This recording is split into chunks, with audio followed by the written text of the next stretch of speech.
ready to proceed. I'm not ready to proceed. As the stolen analysis said, we must continue. Notice the change in your surroundings? Perhaps this is the memory of an altogether different world. I can accept that. It would be prudent to learn more of it and treat carefully. Lest we lose our footing in this set.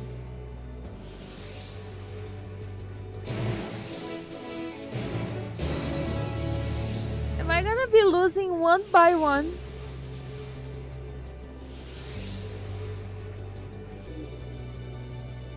Were it not for the violet crystal embedded in the surface, it appears as ordinary stone.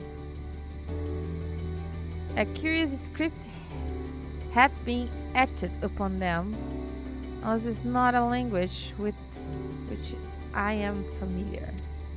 I cannot say I recognize it either.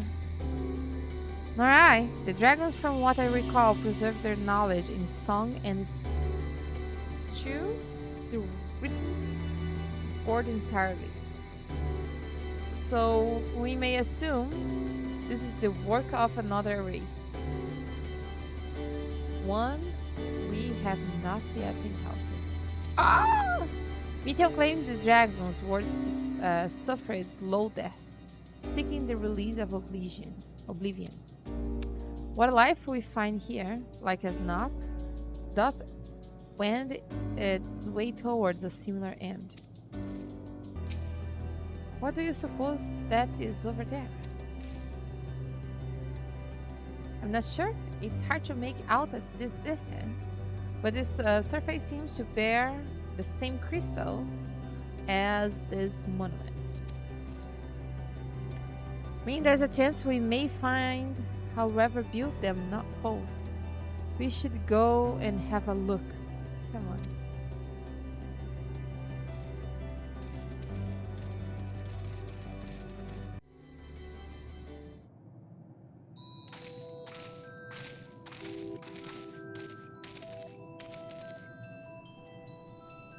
Hey, travelers. This is the most unexpected occurrence. Hello there. Is this your home? Indeed it is. Oh, forgive me, I had forgotten. An exchange of introductions is expected when we first meeting those with whom one is unacquainted.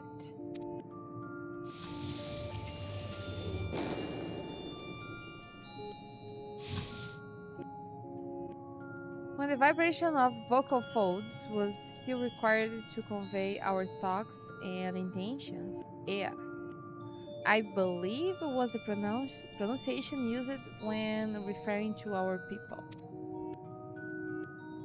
Though it is not entirely applicable given our present state, you are welcome to use this appellation. As for nomenclature to address my individual person, I believe it would be pronounced cup code.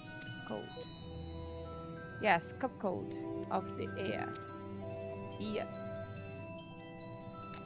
We have encountered beings that communicate intermediately through the true.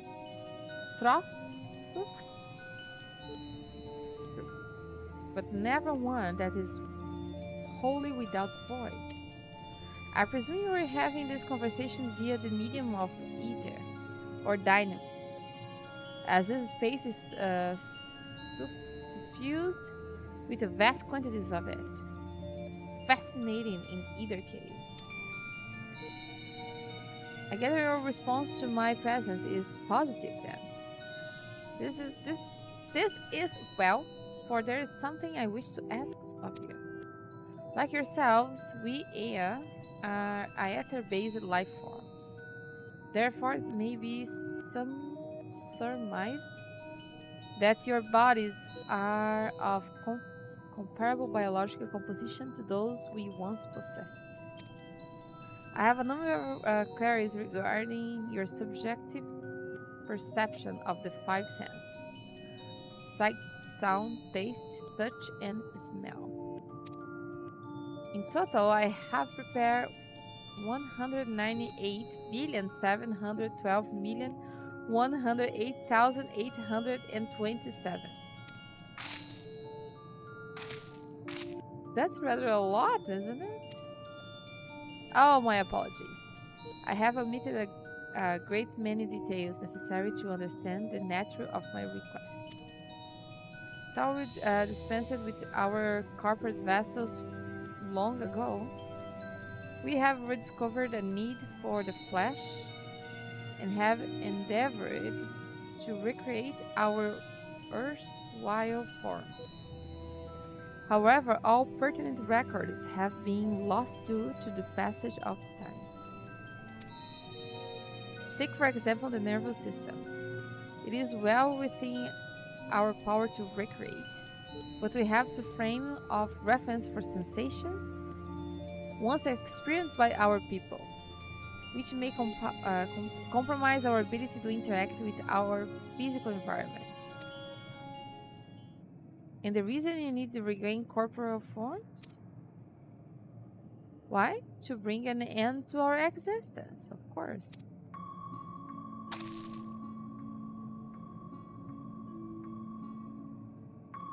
The need is perhaps too strong a word.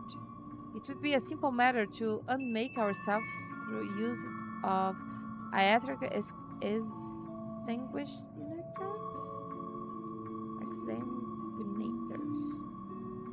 But such a death seems inadequate.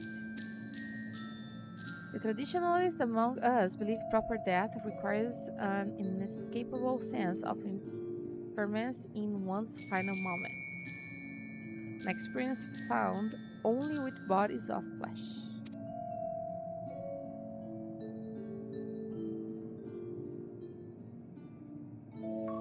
We should very much like to hear more of your plans.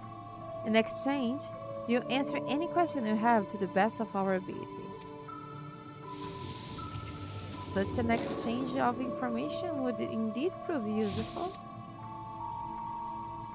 Very well. To ensure efficient exchange, I hereby invite you to our home. Yes, the abode of the Ea, where we traditionalists prepare for our demise. I presume your consent to answer questions is indicative of a tacit approval of our plans, in which case your cooperation is greatly appreciated. I must caution you, however, to be mindful of the Aya wandering the desert. The desire of bodies of flesh could be described as overzealous. Now, if you would follow me. I'm so lost. This is going rather smoothly. Not that I'm complaining, mind. Even so, we must forget their aim is oblivion, much like the dragons. Though I fail to see why a civilization so singly advanced would choose to unmake all they have created. At any rate, we will find no answers lying here. Let us be on our way.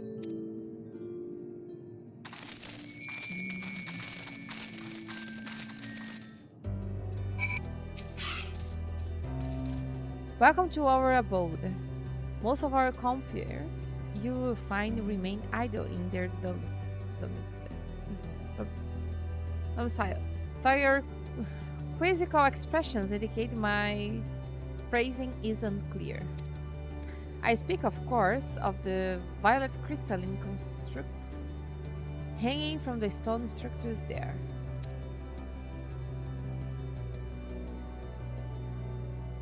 You say they remain idle, but what of your work to regain corporeal bodies? An astute question, and understandable given your finite nature. We have no desire to pursue our research, for it is no longer necessary. If in our idleness we were struck by sudden inspiration, we rise to pursue said inspiration to its conclusion. That is why I was present for your arrival, and why I continue to engage with you still. But while the others are not currently in the motile state, rest assured they would not object were used to disturb their respect. You need only cast your thought towards one of their crystalline domiciles to communicate. Domiciles. It's domiciles.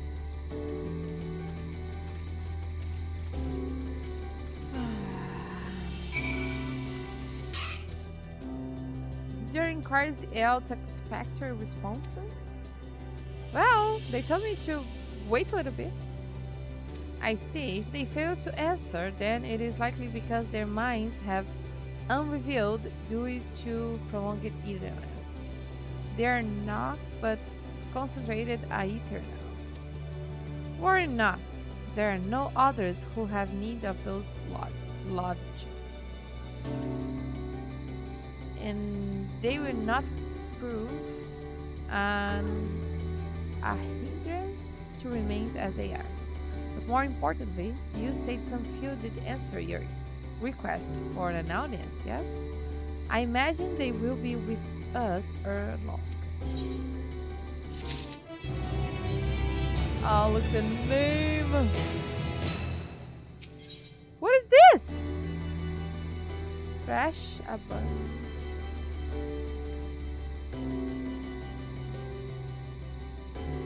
Languidly awaits his written arrival. I don't know what it is. Fresh? Is that fresh? Abana on. You understand that?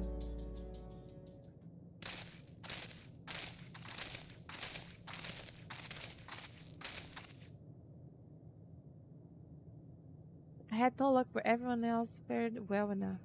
Quite a few Ea have awakened. Oh, there they are.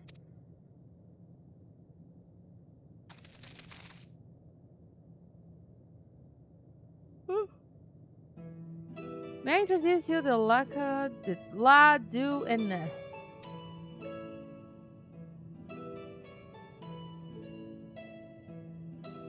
It has been too long, Cop. I dare say Sadr 4 has since completed an orbit.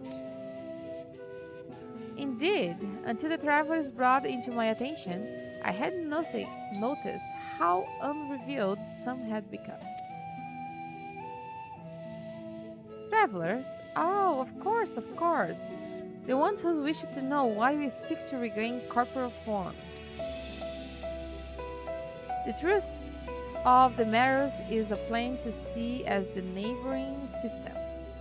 But my single account would fail to satisfy the requirement for scientific objectivity. Thus did I bid them awaken you. Am I the only one who struggles to tell who is speaking? Nay, thou art not. In the absence of corporal forms and the diversions they afford, perhaps such similarity in voice is unavoidable. By the way, Ka, have you already observed the requisite custom for the travelers? The which one is expected to do when receive guests, a matter of proper form.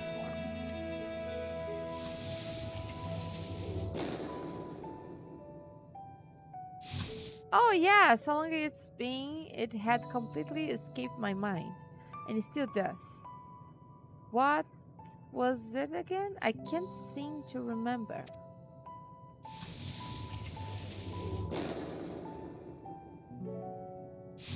Neither do I. Pity. I was hoping you would. Perhaps you can search the archives for the answer. Come now, ne? Ne. The archives have long been frozen. Lest we subject ourselves to further dollar. Surely we recall that much. Oh, of course, food. The custom is to serve food. Pieces of flesh such as they must regularly replenish their aether by contributing to their replenishment. We communicate our friendly intention. That's right, that's right. We do invite you to join us in a communal repast, after which we may engage a leisurely conversation. A lecture.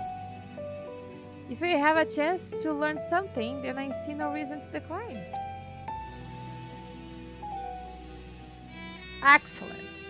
If you'd care to follow, we shall feast you on the purest aether.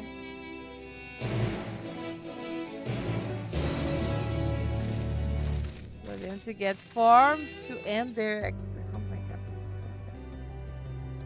This facility is where we replenish our aether.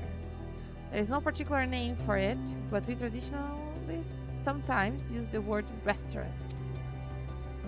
Now then, if you would take your place with your comrades, the space will soon be awash with purest aether. Please absorb as much as you like. You brace yourself for a rush of sweet aether, but nothing seems to happen. Perhaps you need to wait a little longer.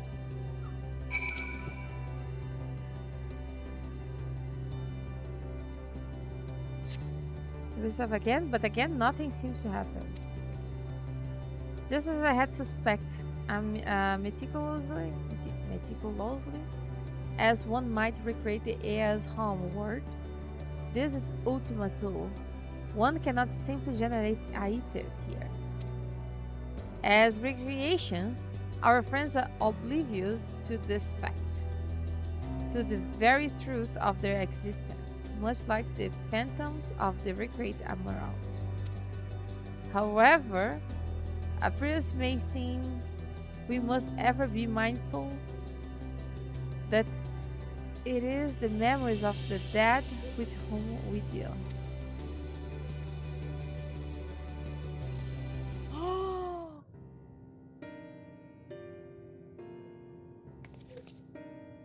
So, did you have your fill of aether? We could have sorted a deficiency in our forms, it wouldn't seem. Oh, how very unfortunate. May I ask how you normally replenish your aether?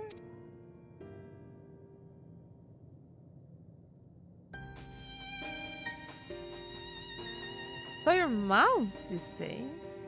How very primitive and wait. To think that their mounts serve not only to expel sound, but draw in sustenance besides. Such life forms have long since vanished from our system.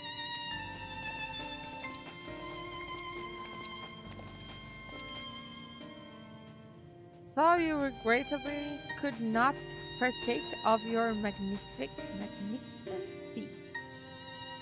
Rest assured, we will feel your welcome most keenly. In the course of acquaintance ourselves with your sophisticated ways, however, we could not fail but wonder, wherefore do you wish to obtain vessels of flesh, and thence to vanish? Will you not favor us with an explanation?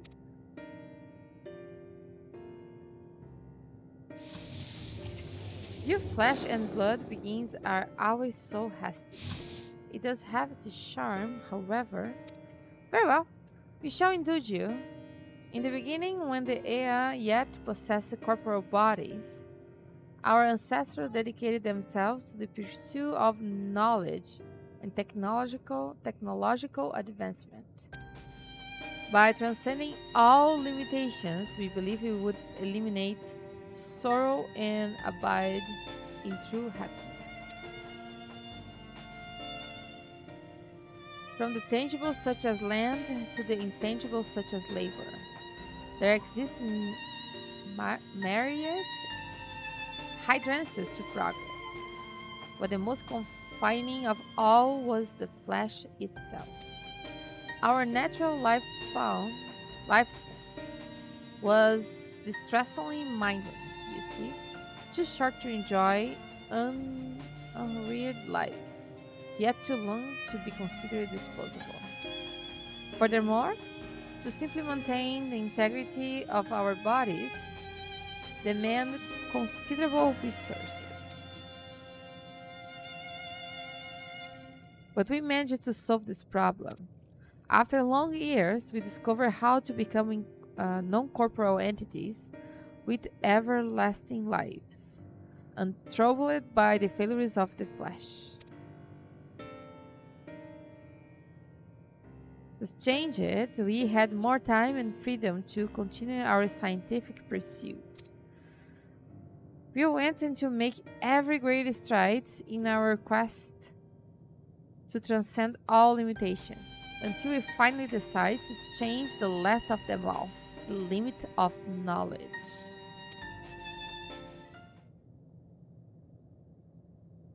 This is to say, deciphering the laws of creation. We sought to discover how the universe came into being and explain all extant phenomena, and thence predict the future. If we could but achieve this, we believe that we could be free from uncertainty and anxiety. And did you find the answers you sought?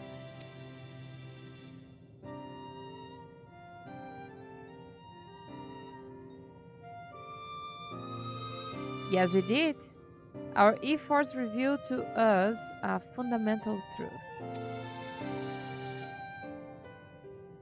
Knowledge of said truth is essential for the continuation of our conversation. If you'd learn more, we will share it with you. No, we mustn't.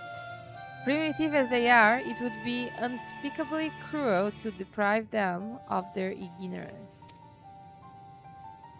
They are possessed of corporal forms, their lives readily in dead, indeed. As those who have gone before, it is not our duty to warn them. Oh, they can see the future? What thinkest thou?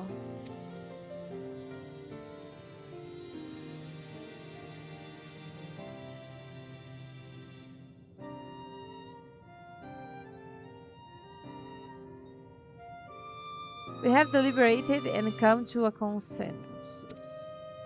If you are resolved to know it, we will disclose to you the truth we discovered, the truth of the universe. Seek us at the stone pillars just outside the bounds of the abode, a place called Elegia.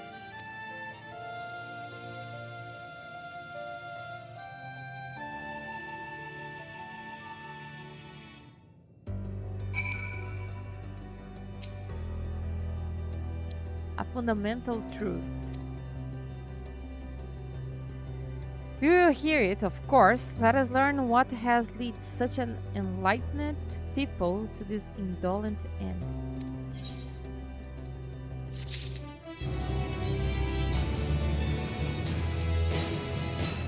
'89. Where knowledge leads. Something seems to be weighing on Orient's mind. I will enjoy the air. There is one trifling matter I would fain investigate. Hesegara, may I trouble you for your assistance? But of course. My thanks. We shall head outside the abode, if you would kindly follow me. I know not what mischief you were plotting, Rianja. But I trust you have our best interests at heart. The rest of us shall go on ahead to Elegia. Let's you worry, we won't start without you.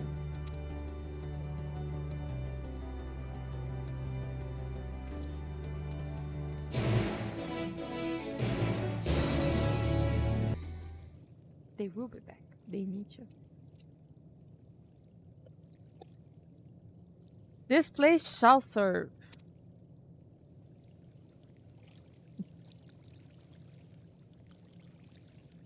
Is this spring that you wish to investigate?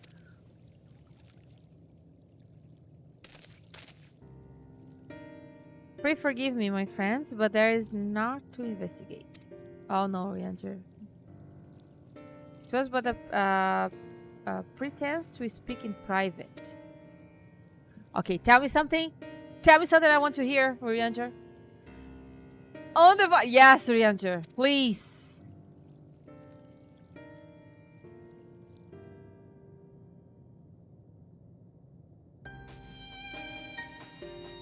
As we have established here in Ultima Thule, those denizens of ruined stars are recreated in their twilight days. Then, what did I say? Denizens. This, como que fala? Citizen. Denizens. Ah, I was saying denizens. You guys say, oh, my ears, my ears. Denizens of ruined stars are recreated in their twilight days. Yet one question doth arise in my mind. So faintfully formed are the simulacra. They believe themselves yet amongst the living. How dost thou suppose this is possible?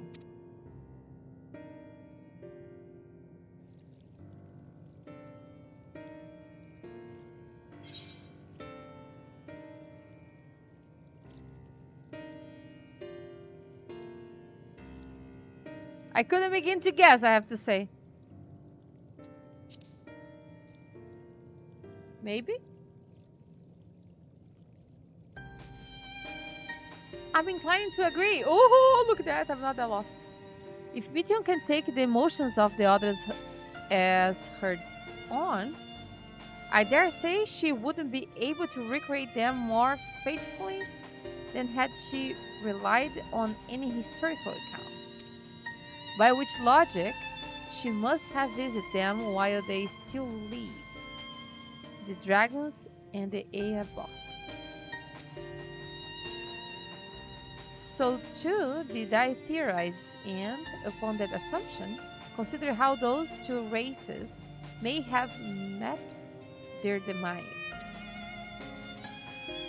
According to thine own tale, Mityon perceived the emotions of those nearby as her own. A heightened sense of empathy interesting to her nature as an intelligence. In the course of her starfaring journey, if she encountered beings who strongly desire cessation of their existence, she would be powerless before that desire.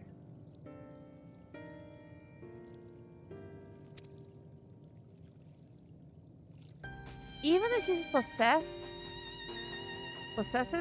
the power to grant it the power of dynamics. This is my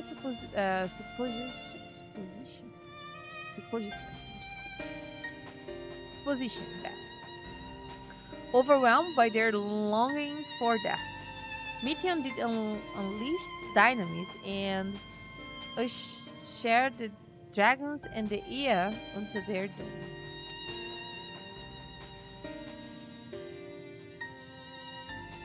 Of course, such was not always the outcome.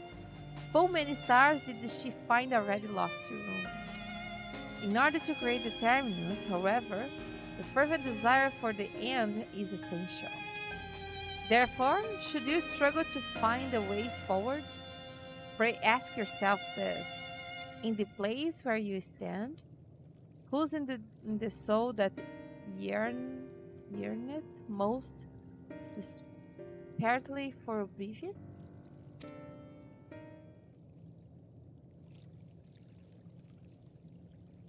Why did it tell us this now?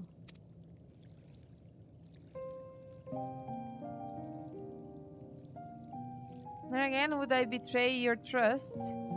This pledge I did make to my comrades. In bringing thee into my confidence, I would remain true to my word.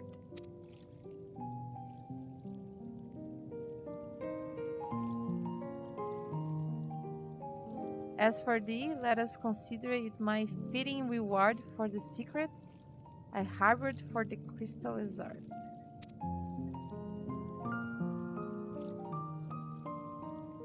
I once placed my faith in the chosen path, walking at thy side, full knowing that we were bound for thy demise. I ask now that thou returnest the favor and abide in faith as I fulfill my own destiny. If you say my debt has come due, how am I to refuse? This indelicate of me, I know full well, and I can but beg thy forgiveness. Yet even if I must need to go such lengths, I cannot will feign ignorance of the answer I have found within. The answer to the question, in what moment my eye stands strongest?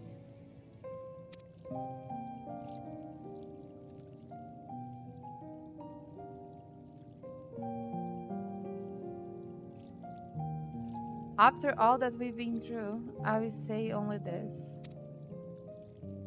Do what you must, and see your conviction through.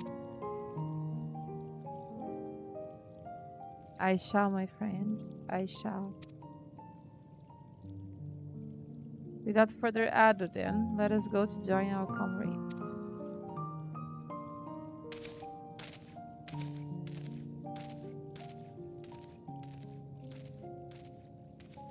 I don't know what.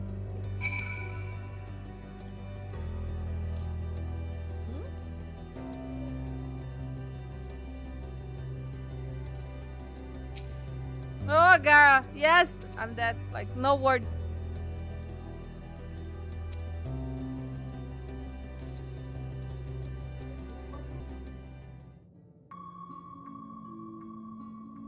Please continue. Tell us about this truth you discovered. Very well. Bear in mind, however, that the purpose of this conversation is not to impart scholarly knowledge, for such requires that you comprehend the subject matter, which you will not.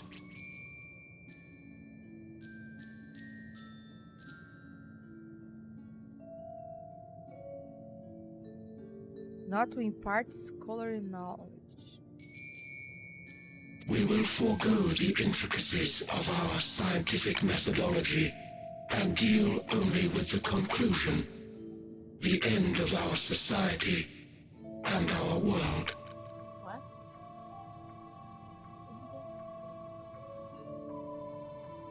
Acabou o mundo dele.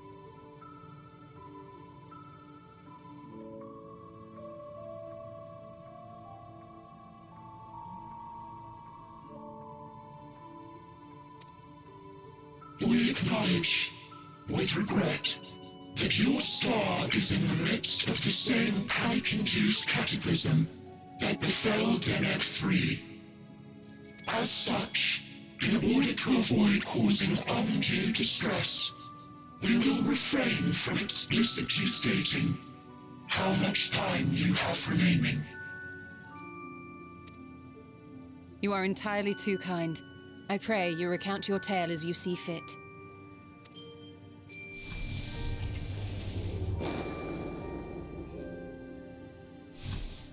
In the beginning, the universe was but a tiny particle.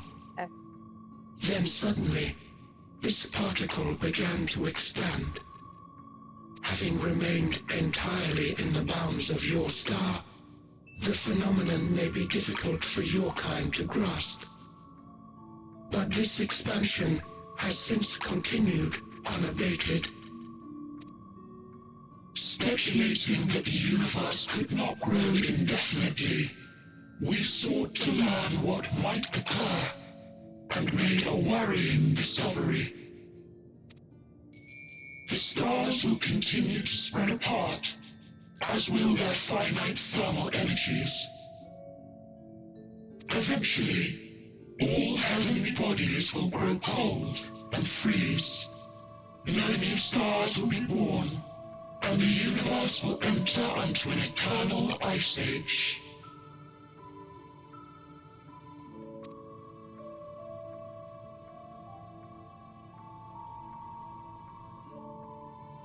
In hopes of proving that this determination was erroneous, we scrutinized our research from all angles, even as we sought to avert the everlasting winter.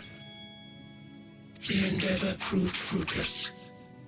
So infamously so, in fact, that it became synonymous with vain effort. The universe as we know it would end, and there is no way to prevent it. Beneath the weight of this knowledge, our society stagnated. Though we had time still, it was a cold comfort. Why strive for anything when desolation is assured?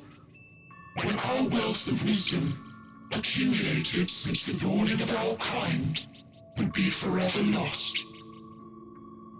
No civilization would rise from our ashes. No scholar recover our knowledge. In silence unbroken, naught would stir.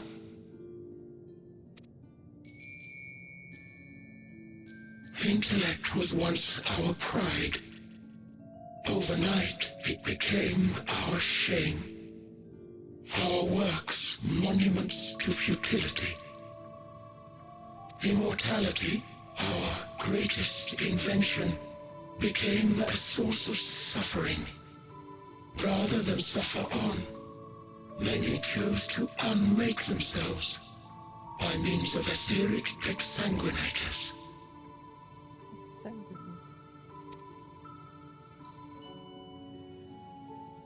Etched upon these stones are the testaments of such souls, though many left no words at all, thinking it a pointless gesture. Once we have obtained vessels of flesh, we likewise intend to vanish.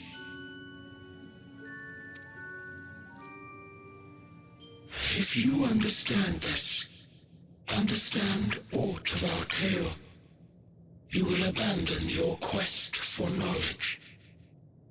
Ignorance truly is bliss. If you would cling to your illusory happiness, remain primitive and pure. It is the only way.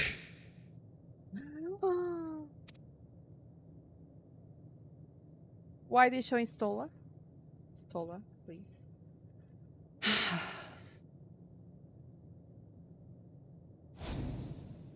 So that's your story.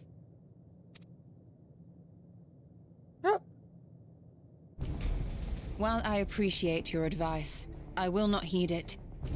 Convinced though you may be of this truth, it is yours and not mine. Yes. Indeed, truth, I have ever believed, is in the eye of the beholder. Yes, girl. Are you suggesting that we have reached a faulty conclusion? That our science failed us? Hardly. As you yourself said, the subject matter is beyond my comprehension. And that, I accept, is true. I do not possess the knowledge to prove or disprove your conclusion. In my mortal years, I doubt I could even approach the wisdom of the Aya. But of one thing am I absolutely certain. I would not be happier in ignorance. Stola, what are you gonna do, Stola? Y'shtola, no! No, You mustn't!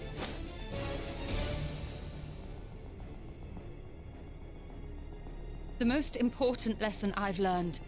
is that learning isn't simply passing one's eyes over words.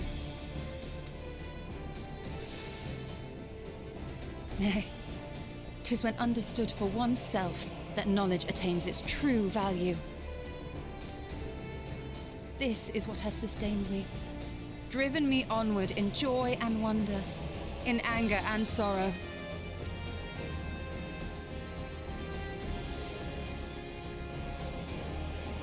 The universe may end, and all may be for naught, but I will live as I always have. I will always seek out new knowledge, and no conclusion of yours, no matter how grim, can dampen my desire. I love you, Stola. I suppose it is only to be expected. Their feeble minds cannot fathom the terrifying gravity of it all. But worry not. We consider it our duty to enlighten you, and we will not stop until you grasp the full extent of our despair.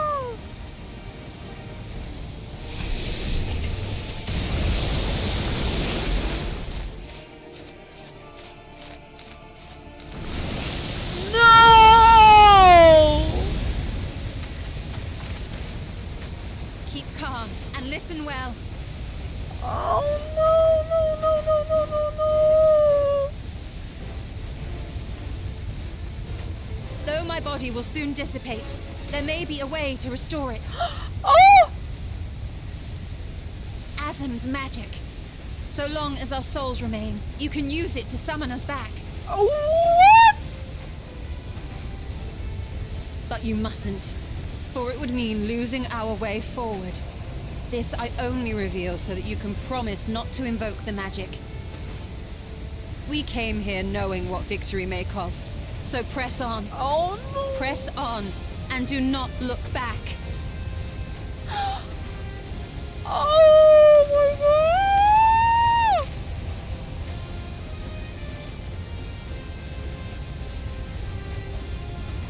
I shall join thee.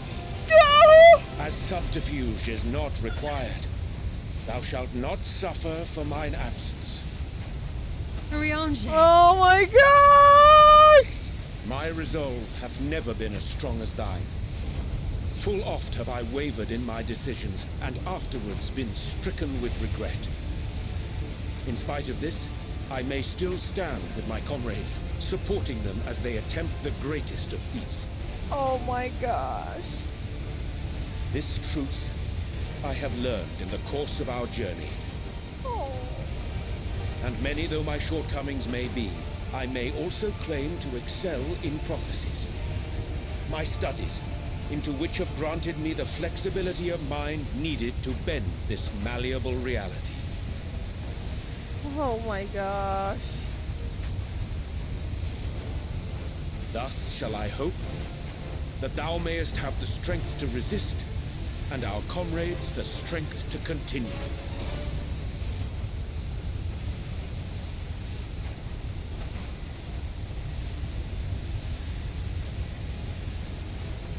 With you to urge us on, how could we possibly fail? Oh.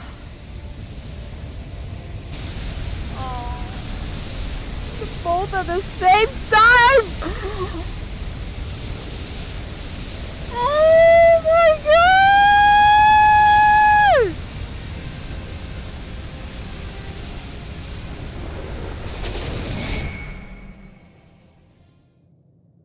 Oh my god. Oh my god.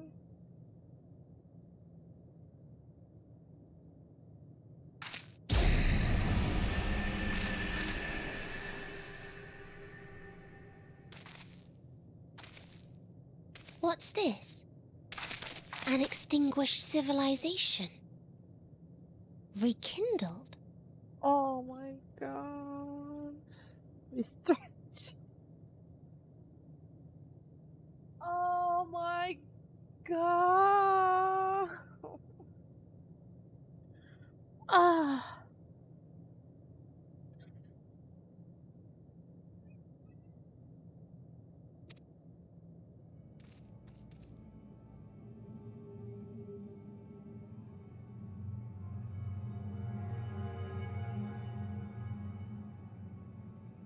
That's right. Our quest doesn't end here. We'll press on, and we will find you.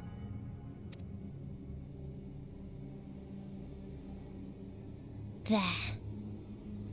That's where you'll find me.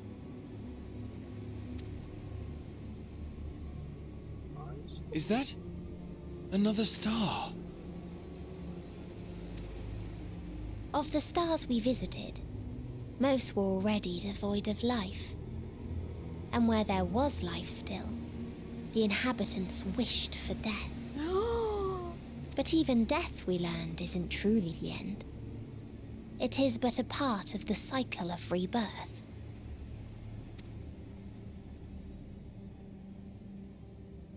Souls return to the star, or in its absence, a larger flow. And eventually they are reborn. Alive again, to know suffering anew.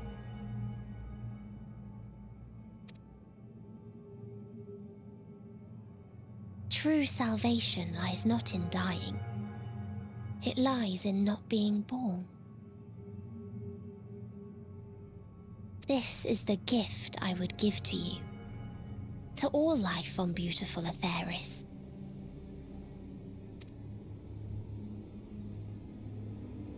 To that end, we created an egg wherein life cannot quicken. That dead sun. Attain it if you can, before your friends' emotions fade away, along with their protection.